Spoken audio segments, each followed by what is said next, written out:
दिल का क्या है वो तो चाहेगा मिलना, दिल का क्या है वो तो चाहेगा मिलना, वो सितमगर भी मगर सोचे किसी पल मिलना। आप देख रहे हैं खास बात इंडिया, मैं हुसैन जैसर। हाँ, आप तमाम दर्शकों का इस न्यूज़ बुलेटिन में बहुत बहुत स्वागत। हमारे पास उत्तर प्रदेश से कई महत्वपूर्ण खबरें आ रही हैं। सबसे महत्वपूर्ण खबर की तरफ हम आपको लिए चलते हैं। उत्तर प्रदेश में 7 चरणों में विधानसभा चुनाव होना है और इसकी सरगर्मी शुरू हो गई है।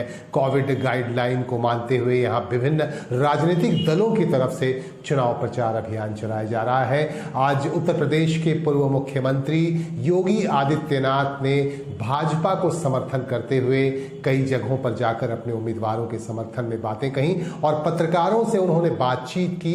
आज कोविड सेंटर का निरीक्षण करने के बाद उन्होंने पत्रकारों से बातचीत की और बातचीत के क्रम में उन्होंने समाजवादी पार्टी पर कई तरह के आरोप मढ़े। उन्होंने कहा कि समाजवादी पार्टी ने जिस तरह के उम्मीदवार दिए हैं वह बेहद आपराधिक किस्म के हैं और ज्यादातर उम्मीदवार दंगाई हैं। इस तरह के गंभीर आरोप लगाए हैं योगी आदित्यनाथ ने। भारतीय जनता पार्टी ने कल अपने प्रत्याशियों की पहली सूची जारी की है। आपने देखा होगा वह सामाजिक न्याय के प्रतीक है। समाज के विभिन्न तबकों को उसमें प्रतिनिधित्व दिया गया है और हर एक व्यक्ति जिसने भी सूची को देखा है एक आत्मसंतुष्टि के भाव के साथ भारतीय जनता पार्टी के सबका साथ सबके विकास के नारे को सार्थक करता हुआ दिखाई देता है। लेकिन हाँ, समाजवादी पार्टी गठबंधन की जो सूची आई है उस सूची को भी सबने देखा है।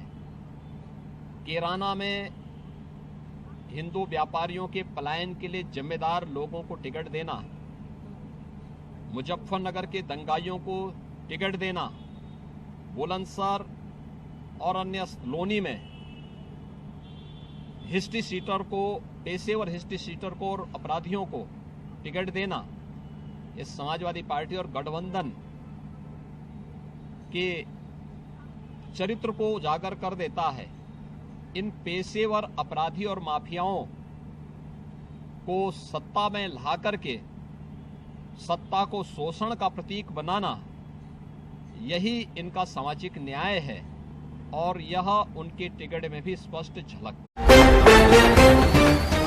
बात करते हैं आसनसोल म्युनिसिपल कॉरपोरेशन चुनाव की। आसनसोल म्युनिसिपल कॉरपोरेशन का चुनाव पहले 22 जनवरी को होना था, लेकिन चुनाव की तारीख बदल दी गई और कोविड-19 के कहर को देखते हुए ये फैसला लिया गया है चुनाव आयोग की तरफ से और अब चुनाव होगा 12 फरवरी को।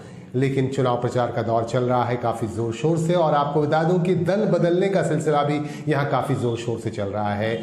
विभिन्न दलों से लोग तृणमूल कांग्रेस का झंडा पकड़ रहे हैं। हर रोज़ कहीं ना कहीं से खबर आ रही है और आपको जानकारी दे दूं कि वार्ड नंबर 42 के रहने वाले सुदीप चौधरी ने, जो भारतीय जनता पार्टी के ब्लॉक अध्यक्ष थे, ब्लॉक 2 के अध्यक्ष थे, उन्होंने भी तृणमूल कांग्रेस का झंडा थाम लिया है। इसके बाद यहां भारतीय जनता पार्टी के कार्यकर्ताओं और नेताओं ने मिष्टी मुख नामक कार्यक्रम किया और खुशी मनाई। इनका कहना है कि सुदीप चौधरी की वजह से ये लोग काफी परेशान थे और उनके जाने से इनके काम करने का तरीका बदल जाएगा और ये काफी जोश के साथ काम करेंगे। वार्ड नंबर 42 के भाजपा प्रार्थी मधुसूदन दे से भी हमारे संवाददाता ने बात की और इस मौके पर भाजपा के कई नेता भी मौजूद थे।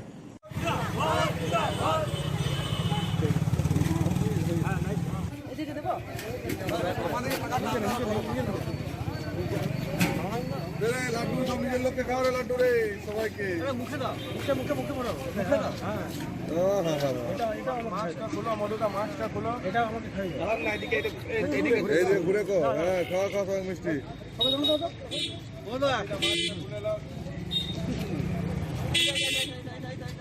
এটা আগে হ্যাঁ ঠিক আছে আমি আছি।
আমরা কোভিডকে মেনে চলছি, কোভিড বিধি মেনে মোটামুটি সবাই মাস্ক পরে ডিস্টেন্স মেনটেন করছি এবং প্রচারও আমরা ওইভাবেই করছি। 4 জন 5 জনের বেশি আমরা প্রচারে রাখছি না, যাতে কোভিডে আক্রান্ত হয়ে মানুষ যেন অসুস্থ না হয়। আমরা সবসময় চাইবো যে মানুষ সুস্থ থাকুক এবং সবাই সুস্থ থাকুক, ওই জন্য আমরা কোভিডে প্রচারের সাথে সাথে মাস্ক বিতরণ করছি এলাকাতে। মিষ্টি খাওয়ানোর প্রোগ্রামটা হচ্ছে, যেহেতু আমাদের মণ্ডলের প্রেসিডেন্ট ছিলেন সুদীপ চৌধুরী, উনি কালকে চলে গেছেন, এর জন্য ব্যাপার হচ্ছে একটা খুশির লহর এসছে। যে ব্যাপার হচ্ছে দীর্ঘদিন ধরে যা চলছিল আমাদের বিজেপিতে, তাতে মোটামুটি এলাকার মানুষ খুশি হয়েছে এবং পার্টি কর্মীরা খুশি হয়েছে।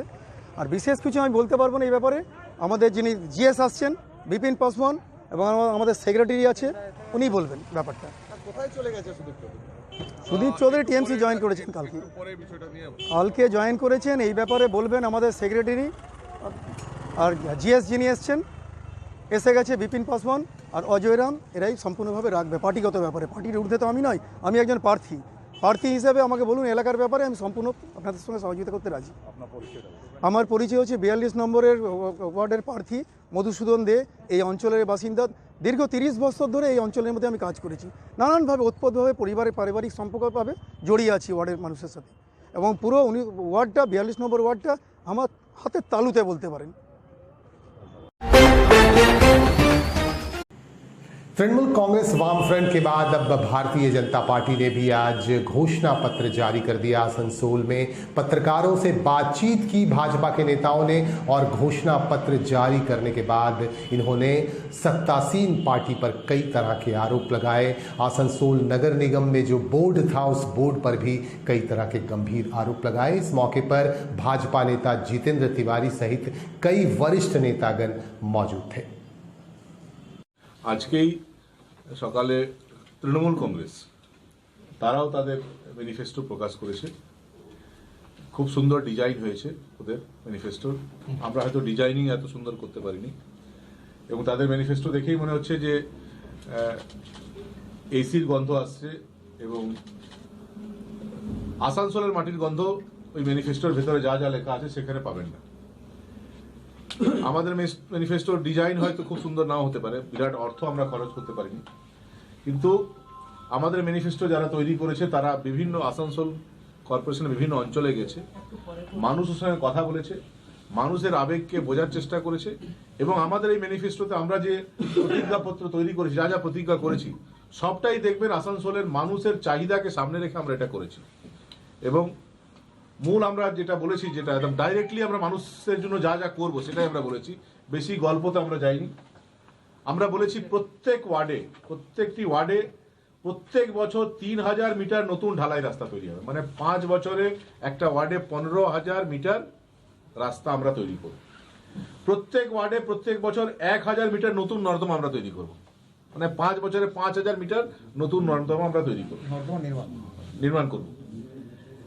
1 বছরের মধ্যে পৌরসভার প্রতিটি বাড়িতে পরিশুদ্ধ পানীয় জলের পর্যাপ্ত জোগান নিশ্চিত করতে হবে। আপনারা জানেন যে আমি যখন মেয়র ছিলাম তখনই কুলটিতে অলরেডি ওয়াটার প্রজেক্ট করেছি। আসানসোলে 24 ঘন্টা জল তৈরি করার জন্য অলরেডি কাজ 80% কমপ্লিট করে দিয়েছিলাম। রানীগঞ্জ এবং জামুরিয়াতে আমার তৈরি করা কাজ প্রায় 80% কমপ্লিট হয়ে গেছে। সব কাজ কমপ্লিট হয়ে গেলে পানীয় জল মানুষ 24 ঘন্টা পাবে। প্রতি 3 মাস অন্তরে পৌরসভার অন্তর্গত মহিলাদের বিনামূল্যে স্বাস্থ্য পরীক্ষা এবং প্রয়োজনীয় গাইনোলজিক্যাল ট্রিটমেন্টের ব্যবস্থা করা হবে। আপনারা জানেন যে আমাদের মহিলারা যে কোনো অর্থ তাদের পেছনে খরচ না হোক সে চেষ্টা করে। স্বামীকে ভালো রাখবো, শ্বশুর শাশুড়িকে ভালো রাখবো, ছেলে মেয়েদেরকে ভালো রাখবো, কিন্তু নিজের পিছনে খরচ করবে না। তাই আমরা সিদ্ধান্ত নিচ্ছি ওই মা ওই বোন তাদেরকে কারা দেখবে, আমাদের সন্তানরা দেখবে, তাদের সন্তানরা দেখবে, কাউন্সিলররা দেখবে। তাই প্রত্যেক 3 মাস অন্তর ওই গাইনোলজিক্যাল ট্রিটমেন্ট যারা করে তা সে ডাক্তারদেরকে দেখে তাদের ট্রিটমেন্ট করানো, তাদের চেক আপ করানো। এবং तृणमूल कांग्रेस वाम फ्रंट के बाद अब भारतीय जनता पार्टी ने भी आज घोषणा पत्र जारी कर दिया। आसनसोल में पत्रकारों से बातचीत की भाजपा के नेताओं ने और घोषणा पत्र जारी करने के बाद इन्होंने सत्तासीन पार्टी पर कई तरह के आरोप लगाए। आसनसोल नगर निगम में जो बोर्ड था, उस बोर्ड पर भी कई तरह के गंभीर आरोप लगाए। इस मौके पर भाजपा नेता जितेंद्र तिवारी सहित कई वरिष्ठ नेतागण मौजूद थे। আজকেই সকালে তৃণমূল কংগ্রেস তারাও তাদের ম্যানিফেস্টো প্রকাশ করেছে। খুব সুন্দর ডিজাইন হয়েছে ওদের ম্যানিফেস্টোর। আমরা হয়তো ডিজাইনিং এত সুন্দর করতে পারিনি, এবং তাদের ম্যানিফেস্টো দেখেই মনে হচ্ছে যে এসির গন্ধ আসছে, এবং আসানসোলের মাটির গন্ধ ওই ম্যানিফেস্টোর ভেতরে যা যা লেখা আছে সেখানে পাবেন না।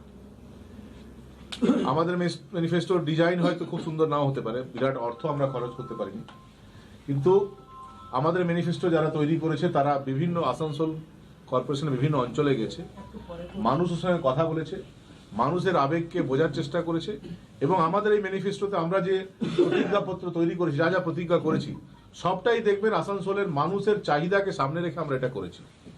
এবং মূল আমরা যেটা বলেছি, যেটা একদম ডাইরেক্টলি আমরা মানুষের জন্য যা যা করবো সেটাই আমরা বলেছি, বেশি গল্পতে আমরা যাইনি। আমরা বলেছি প্রত্যেকটি ওয়ার্ডে প্রত্যেক বছর 3000 মিটার নতুন ঢালাই রাস্তা তৈরি হবে, মানে 5 বছরে একটা ওয়ার্ডে 15,000 মিটার রাস্তা আমরা তৈরি করব। প্রত্যেক ওয়ার্ডে প্রত্যেক বছর 1000 মিটার নতুন নর্দমা আমরা তৈরি করব, মানে 5 বছরে 5000 মিটার নতুন নর্দমা আমরা তৈরি করব, নির্মাণ করব। 1 বছরের মধ্যে পৌরসভার প্রতিটি বাড়িতে পরিশুদ্ধ পানীয় জলের পর্যাপ্ত জোগান নিশ্চিত করতে হবে। আপনারা জানেন যে আমি যখন মেয়র ছিলাম তখনই কুলটিতে অলরেডি ওয়াটার প্রজেক্ট করেছি। আসানসোলে 24 ঘন্টা জল তৈরি করার জন্য অলরেডি কাজ 80% কমপ্লিট করে দিয়েছিলাম। রানীগঞ্জ এবং জামুরিয়াতে আমার তৈরি করা কাজ প্রায় 80% কমপ্লিট হয়ে গেছে। সব কাজ কমপ্লিট হয়ে গেলে পানীয় জল মানুষ 24 ঘন্টা পাবে। প্রতি 3 মাস অন্তরে পৌরসভার অন্তর্গত মহিলাদের বিনামূল্যে স্বাস্থ্য পরীক্ষা এবং প্রয়োজনীয় গাইনোলজিক্যাল ট্রিটমেন্টের ব্যবস্থা করা হবে। আপনারা জানেন যে আমাদের মহিলারা যে কোনো অর্থ তাদের পেছনে খরচ না হোক সে চেষ্টা করে, স্বামীকে ভালো রাখবো, শ্বশুর শাশুড়িকে ভালো রাখবো, ছেলে মেয়েদেরকে ভালো রাখবো, কিন্তু নিজের পিছনে খরচ করবে না। তাই আমরা সিদ্ধান্ত নিচ্ছি ওই মা ওই বোন তাদেরকে কারা দেখবে, আমাদের সন্তানরা দেখবে, তাদের সন্তানরা দেখবে, কাউন্সিলররা দেখবে। তাই প্রত্যেক 3 মাস অন্তর ওই গাইনোলজিক্যাল ট্রিটমেন্ট যারা করে তা সে ডাক্তারদেরকে দেখে তাদের ট্রিটমেন্ট করানো, তাদের চেক আপ করানো। এবং বছর মেয়র ছিলাম, একবারও কেন্দ্রীয় সরকারের কোনো মন্ত্রীর সঙ্গে আমাকে মিটিং অবধি করতে দেওয়া হয়নি, যেটা দিত সেটাতে মধ্যে চালাতে হতো। এবার তো সে বাধা থাকলো না। আমাদের যারা নতুন যারা থাকবেন তারা তো কেন্দ্রীয় সরকারের সঙ্গে আলোচনা করবেন এবং ডাইরেক্টলি অনেক ফান্ড আসবে। 106টি যে ওয়ার্ড কি বলছেন, এর জন্য আমাদের এক্সপার্ট যারা আছেন, এই তো শুধু আমরা তৈরি করি না, আমাদের অনেক এক্সপার্ট আছেন, ফিনান্সিয়াল এক্সপার্ট আছেন, যারা অ্যাকাউন্টস ভালো বুঝেন তারা আছেন। তাদের সঙ্গে আপনাদের একটু বসার ব্যবস্থা করে দেবো, চা চক্র করে দেবো, তারা একদম মাইনরলি আপনাদেরকে বুঝিয়ে দেবো যে এই অর্থ কোথা থেকে আসবে। এই 6 মাস আগে আমি শোকজ করেছিলাম, সে উত্তর দেননি, জানি ওই কোনো দলে তার ঢোকার কোনো জায়গায় নেই, তাই সে চলে গেছে। দেখুন এইখানে যদি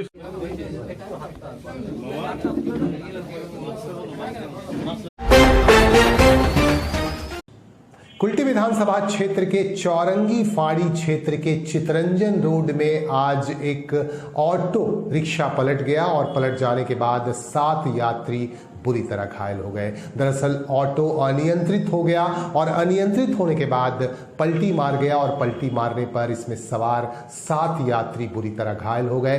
7 को आसनसोल के जिला अस्पताल में दाखिल कराया गया है, जहां 7 का इलाज चल रहा है।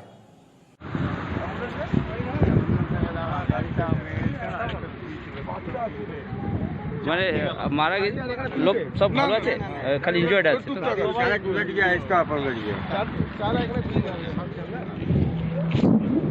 স্যার বলছে ইনজয়েড আছে, মানে মারা এটা গাড়ি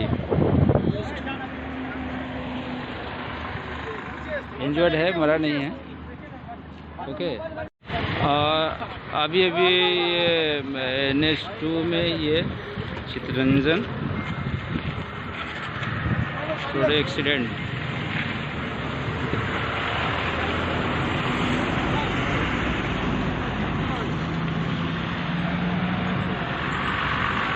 अभी जस्ट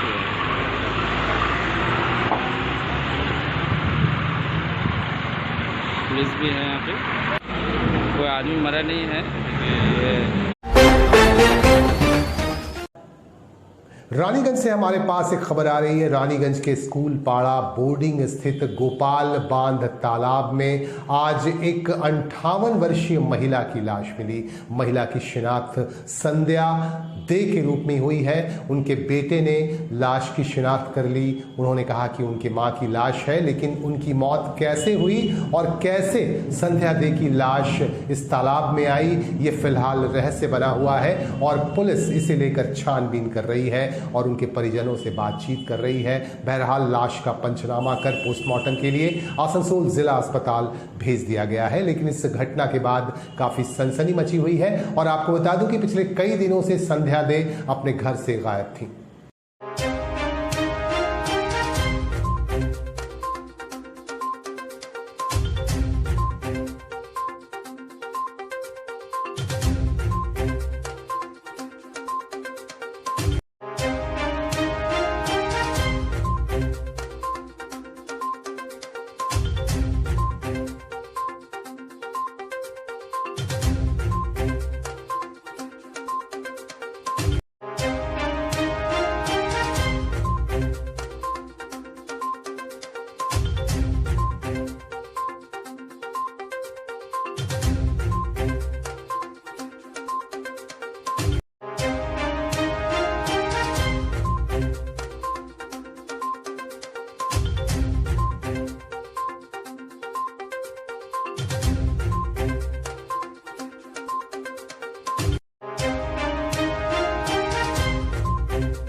আমার মা তো আমার কাছে থাকতো না, প্রায় 1.5-2 বছর ধরে বোনের বাড়িতেই ছিল। এবারে ঘটনা হচ্ছে কীভাবে জিনিসটা ঘটলো বা কেমনভাবে কী হলো আমার তো কাছে কিছু জানার নেই, যেহেতু ওদের বাড়িতে ছিল, মানে পরিষ্কারভাবে ওরাই বলতে পারবে। এখন আমার কাছে পুরো জিনিসটাই মানে ধোঁয়াশা, মানে আমি কিছু বুঝতে পারছি না, মাথাও কাজ করছে না যে কি কার বাড়ি ছিল, কাদের বাড়ি? বোনের বাড়িতে ছিল। আপনার বোনের বাড়ি কোন জায়গা? অশোক পল্লী। তো এখানে কিভাবে পুকুরে পাওয়া গেল? কি সেটা তো ওরাই বলতে পারবে যে কিভাবে কি হয়েছে না। স্থানীয় লোক দাবি है कि मर्डर केस है। হ্যাঁ, স্থানীয় লোক এবারে যেটা মনে করছে সেটা স্থানীয় লোকের, কিন্তু আমি তো আমার কথা आपने क्या बॉडी को पहचान लिया कि आपका वो আমি বুঝতে পারছি যে বয়স কত মায়ের? বয়স 60-এর কাছাকাছি। কি নাম মায়ের? মায়ের নাম সন্ধ্যা দে। আপনার নাম কি? আমার নাম বাপ্পা দে। আপনি কে? আমি ছেলে।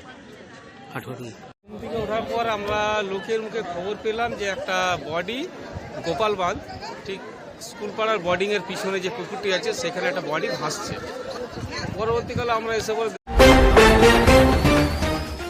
आसनसोल में 13 नंबर वार्ड के भाजपा समर्थकों ने आज तृणमूल कांग्रेस का झंडा थाम लिया। इस मौके पर कानून और पीडब्ल्यूडी विभाग के मंत्री और तृणमूल कांग्रेस के कद्दावर नेता मलय घटक मौजूद थे। उन्होंने पार्टी का झंडा पकड़ाकर भाजपा समर्थकों को तृणमूल कांग्रेस में शामिल करा लिया।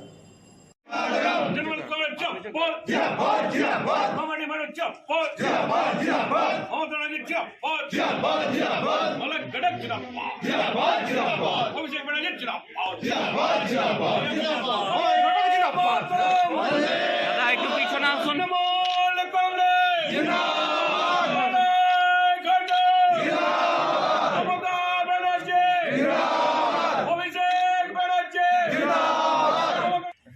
স্যার আজকে যে যারা জয়েনিং করছে তৃণমূলে, এই কতজন সদস্য আজকে স্যার তৃণমূলে এলেন?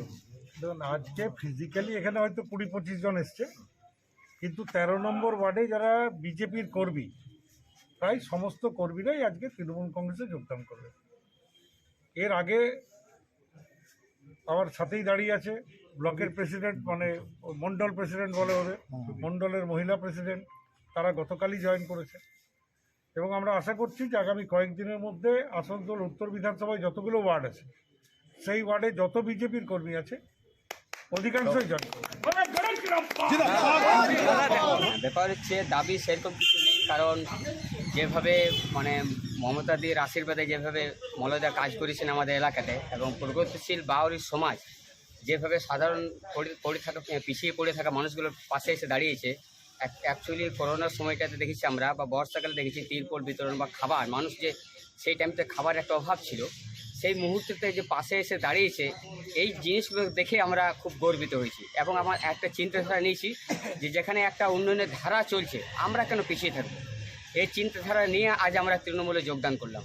তৃণমূল যোগদান করার আরও বিশেষ কারণ রয়েছে, উপরতলার যারা বিজেপির নেতৃত্ব রয়েছে তারা একের পর একটা চেঞ্জ হয়ে যাচ্ছে এবং সব টাকা পয়সাওয়ালা লোক।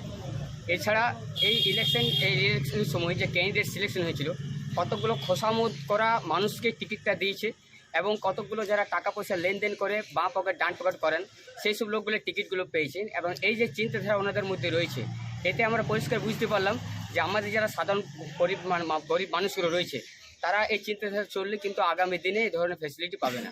আর দাদার যে ধরনের কাজ দেখলাম, মলয়দার যে ধরনের কাজ আমরা দেখেছি সেই সময়ে, এখনও নাই চারিদিকে উন্নয়নমূলক কাজ দেখলাম, সেই কাজের উন্নয়ন ধারা দেখেই আমরা দেখলাম যে আমরা কেন তাহলে পিছিয়ে থাকবো। আমরা একটা কথা আছে যে শুভকে ভুলা শাম को আর ঘাড়া যায় তো সব ভুলা নেই কাটতে कहते।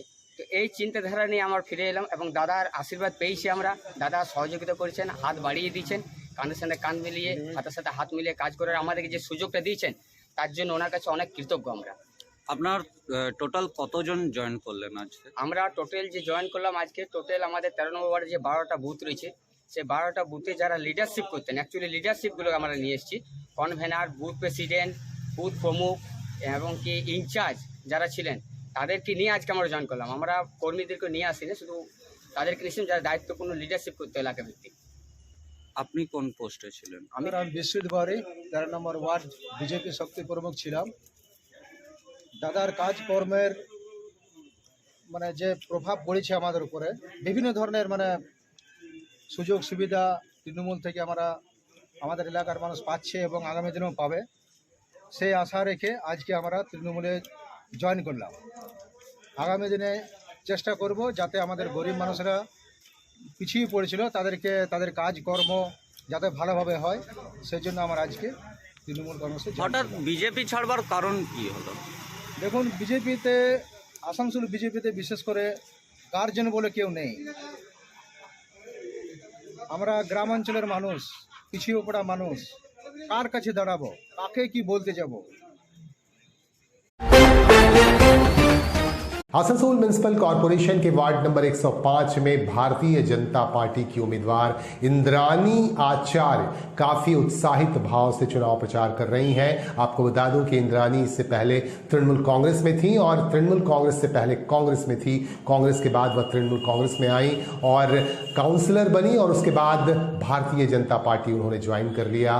और भारतीय जनता पार्टी ज्वाइन करने के बाद इस बार कॉन्टेस्ट कर रही हैं वार्ड नंबर 105 से और उनका चुनाव प्रचार अभियान भी चल रहा है। दूसरी तरफ आसपास के वार्डों में भी चुनाव प्रचार अभियान काफी तेज गति से चल रहा है और सालतोड़ की भाजपा विधायक चंदना बावरी भी यहां प्रचार कर रही हैं अपने भारतीय जनता पार्टी के प्रार्थियों के समर्थन।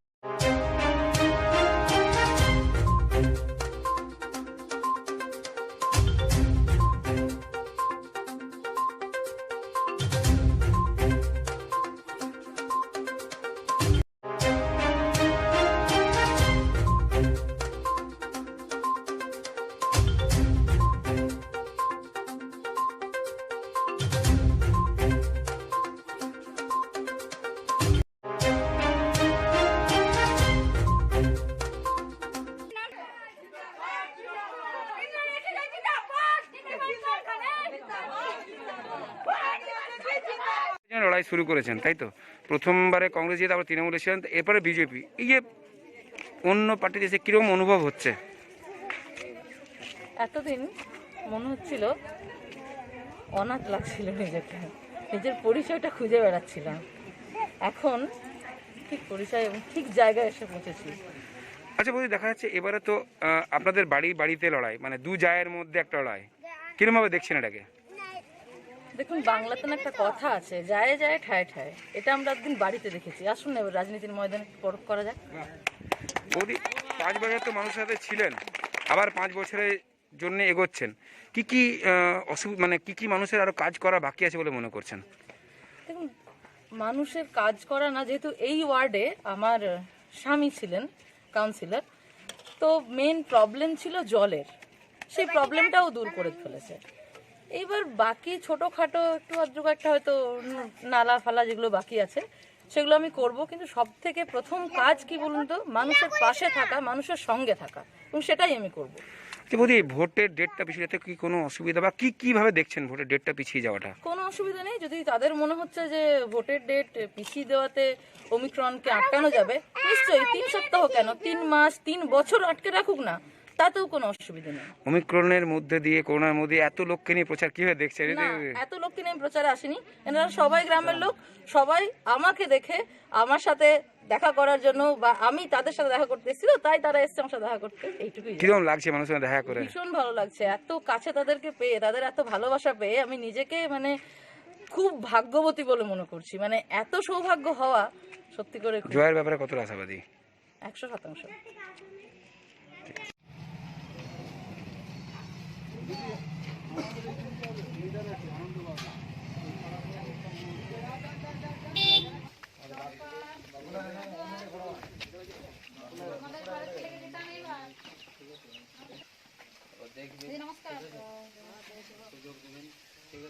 যিনি দাঁড়িয়েছেন আপনাদের ওয়ার্ডে,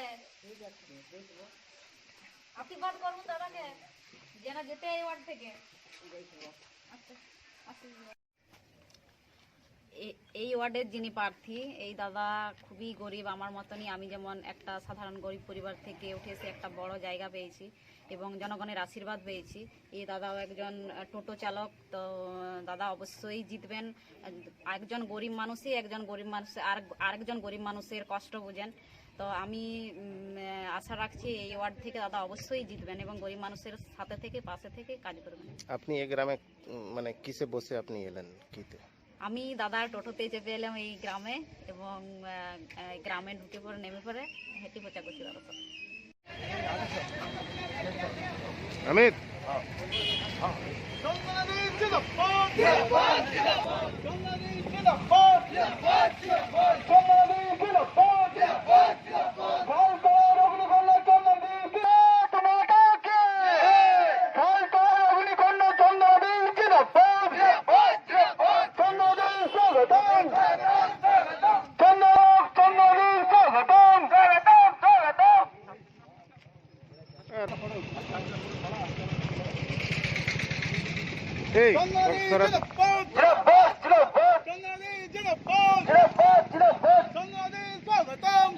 আমি 103 নম্বর ওয়ার্ড থেকে দাঁড়িয়েছি। এই যে আজকে ভোটটা পিছিয়ে গেল, আগে চলে গেছে, কি বলবো? আমাদের খুবই খারাপ হয়েছে, ভোটটা পিছিয়ে গেছে। যেটা আমরা 1 মাস ধরে খেটে এসেছিলাম, যখন থেকে নাম এসেছে, ঠিক আছে, তখন থেকে খেটে এসেছিলাম। তো আমাদের যে ইয়েটা হচ্ছিল, যেটা আমরা ক্যাম্পেনিং করেছিলাম, সবই খারাপ হয়ে গেল। যদি পেছাবারই ছিল তাহলে আগে থেকে ডিসাইড করা উচিত ছিল, ঠিক আছে। এখন আমাদের সব কিছু হওয়ার পরে সামনে মুখে এসে পড়ে, আর 7 দিন ভোট বাকি ছিল, তার আগে ভোট টাইম চেঞ্জ হয়ে গেল, ঠিক আছে। যেটা 22 তারিখ ছিল সেটা পেছিয়ে 12 তারিখ হয়ে গেল। আমাদের খুবই খারাপ হয়েছে। মানুষের কাছে তো যাচ্ছেন, কি সারা পাচ্ছেন? মানুষের কাছে ভালোই সারা। মানুষ বলছে যে দিদি এসছে, বলছে গরিব পরিবারের ছেলে, আমাকে মানুষ খুবই ভালোবাসছে। দিদি এসছে, দিদিকে নিয়ে এসেছি, দিদিকে সবার সামনে আমি বলছি যে দিদিও গরিব পরিবারের ছিল, আমিও গরিব পরিবারের থেকে দাঁড়িয়েছি, আমি টোটো চালক। মানুষ খুবই ভালোবাসছে।